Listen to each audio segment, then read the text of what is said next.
Experts say models show this week California may hit the peak in terms of hospitalizations and treatment of COVID-19 patients. As the coronavirus crisis continues, how are local hospitals ramping up? Chief Medical Officer with Dignity Health Southern California, Dr. Nicholas Testa, joins us now once again live via Skype. Welcome, Dr. Testa. How are we? Where are we with cases as far as you're concerned here in Los Angeles? So I think Los Angeles has done a tremendous job of staying ahead of this. The social distancing is clearly working. The numbers have become somewhat flat. So we're seeing somewhere between 400, 500, 600 new cases a day, and that's been consistent for the last 2 weeks. That's good. That's what bending the curve looks like. So what we need to do now, though, is we need to maintain.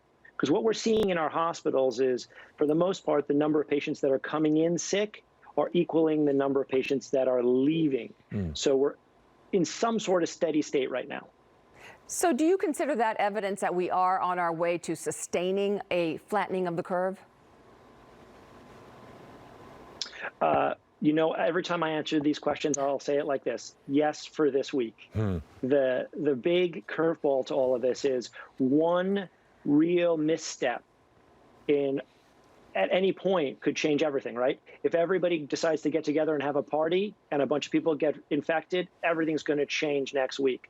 If we continue doing what we're doing, I think things are going to continue to maintain. Let me ask you this about just hospital beds capacity. It seems that when this started, it was all about capacity, capacity, capacity, capacity. If this surges, if it spikes, we don't have the capacity. How do you feel with where you are and how things are going, given that we're doing the right thing? Can you bump up bed capacity if necessary? Do you feel like that would be something within that you're prepared for? Are you in a good place? We're definitely in a position to bump up capacity as needed. And it's a great question, because I think when we talk about COVID-19 in our community, we have to realize Los Angeles is multiple communities all pushed together. And where we may be seeing impact is maybe around 1 or 2 hospitals serving a community. And those hospitals are going to surge, and we need them to be able to accommodate to that surge. I don't think what we're going to see in Los Angeles is a surge that's going to impact every hospital simultaneously. It's really going to be isolated into these communities. So to come back, these hospitals, our hospitals, are ready for these surges that we've already had to put into place in some areas. Right. And again, they're ready because of the physical distancing efforts we've put into place, right? 100%. By what, the sacrifices that everybody in Los Angeles and the country have had to do has bought us in healthcare these last 6 weeks, where we've been able to start emptying our hospitals out, to look at additional vent resources, to look at ways that we can use virtual health, stuff we've been trying to do for years, but we were able to do it all in 6 weeks because of what everybody in our community did. And also quickly, we talk about capacity first, but testing also is so very important, not just to figure out who's asymptomatic and positive or who has it, but also to track the virus. Do you feel like we're in a good place when it comes to testing? Yeah.